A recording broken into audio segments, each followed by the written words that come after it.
कुरुक्षेत्र के rice mill में मोटा घोटाला हुआ है। खाद्य एवं आपूर्ति विभाग ने 2 अफसरों पर गाज गेड़ी है। पेवा में तैनात एएफएसओ और एक इंस्पेक्टर पर तगड़ी कार्रवाई हुई है। इसे इंस्पेक्टर ने राइस मिल के खिलाफ एफआईआर दर्ज करवाई थी।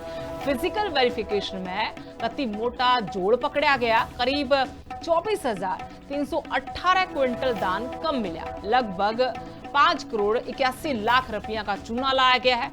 मिल ने पिछले सीजन में करीब 39,000 क्विंटल धान कस्टम मिलिंग खातर दिया गया था। दूसरी जांच 17 मार्च में करी गई थी, जिसमें माल कम पाया गया। पहली जांच में तो कोई कमी को नहीं मिली। बाद में स्टॉक की निगरानी और रिपोर्टिंग पर सवाल उठने लग गए। नियम का हिसाब तय और 15 दिन में स्टॉक की रिपोर्ट देनी जरूरी हो वैसे, पर कई रिपोर्ट टेम पर जमा नहीं करवाई गई। मामले की जांच में महकमे की लापरवाही साफ देखने मिल रही थी और इस करके जांच बढ़ी तो ये शिकंजे में आए हैं। अच्छी तरह जानते हैं कि पेहवा में सैकड़ों करोड़ का धान घोटाला हुआ था पिछले धान सीजन में, और एक मिल में तकरीबन 9 करोड़ का धान घोटाला सामने आया था, जिसमें इंस्पेक्टर एएफएसओ की मिली भगत डीएफएससी कुरुक्षेत्र ने स्पष्ट की थी जांच करते हुए, और हेडक्वार्टर 30 मार्च को लिख दिया था, जिसमें हेडक्वार्टर ने कोई कार्रवाई नहीं की थी, फाइल को दबा के बैठ गए थे। और विभाग ने अपने अधिकारियों को बचाने के लिए इंस्पेक्टर रिंकू जांगड़ा से थाने में दरखास्त दिलवा दी थी ताकि उसका बचाव हो सके।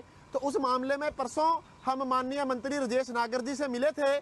उन्होंने इसका संज्ञान लिया था और डायरेक्टर अंशद सिंह को बुला करके दिशा निर्देश कार्रवाई करने के दिए थे। लेकिन जो डायरेक्टर ऑफिस ने कार्रवाई की है अभी वो केवल सस्पेंशन की है। हमने उस दिन भी डायरेक्टर अंशद सिंह जी को बोला था कि आपके विभाग का इस मिल में 9 करोड़ का नुकसान हुआ है, आप फ्लीट रोबो से जांच कर लीजिए कि कितनी गाड़ियां बोगस हैं, क्योंकि हम ये दावे से कह रहे हैं, सूत्रों से खबर है कि 90% गाड़ियां उस मिल में गई नहीं थी। कुरुक्षेत्र के राइस मिल में मोटा घोटाला हुआ है। खाद्य एवं आपूर्ति विभाग ने 2 अफसरों पर गाज गेड़ी है। पेवा में तैनात एएफएसओ और एक इंस्पेक्टर पर तगड़ी कार्रवाई हुई है। इसे इंस्पेक्टर ने राइस मिल के खिलाफ एफआईआर दर्ज करवाई थी। फिजिकल वेरिफिकेशन में कति मोटा जोड़ पकड़ा गया। करीब 24,318 क्विंटल धान कम मिला। लगभग 5 करोड़ 81 लाख रुपया का चूना लाया गया है। मिल ने पिछले सीजन में करीब 39,000 क्विंटल धान कस्टम मिलिंग खातर दिया गया था। दूसरी जांच 17 मार्च में करी गई थी, जिसमें माल कम पाया गया। पहली जांच में तो कोई कमी को नहीं मिली।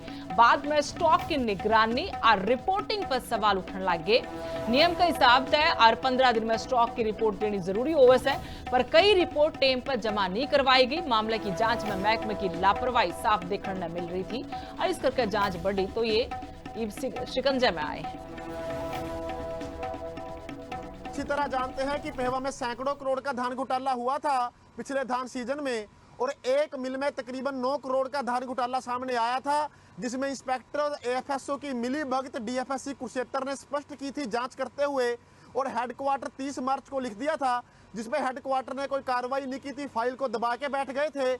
और विभाग ने अपने अधिकारियों को बचाने के लिए इंस्पेक्टर रिंकू जांगड़ा से थाने में दरखास्त दिलवा दी थी ताकि उसका बचाव हो सके।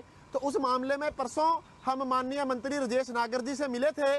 उन्होंने इसका संज्ञान लिया था और डायरेक्टर अंशद सिंह को बुला करके दिशा निर्देश कार्रवाई करने के दिए थे। लेकिन जो डायरेक्टर ऑफिस ने कार्रवाई की है अभी वो केवल सस्पेंशन की है। हमने उस दिन भी डायरेक्टर अंशद सिंह जी को बोला था कि आपके विभाग का इस मिल में 9 करोड़ का नुकसान हुआ है, आप फ्लीट रोबो से जांच कर लीजिए कि कितनी गाड़ियां बोगस हैं, क्योंकि हम ये दावे से कह रहे हैं, सूत्रों से खबर है कि 90% गाड़ियां उस मिल में गई नहीं थी।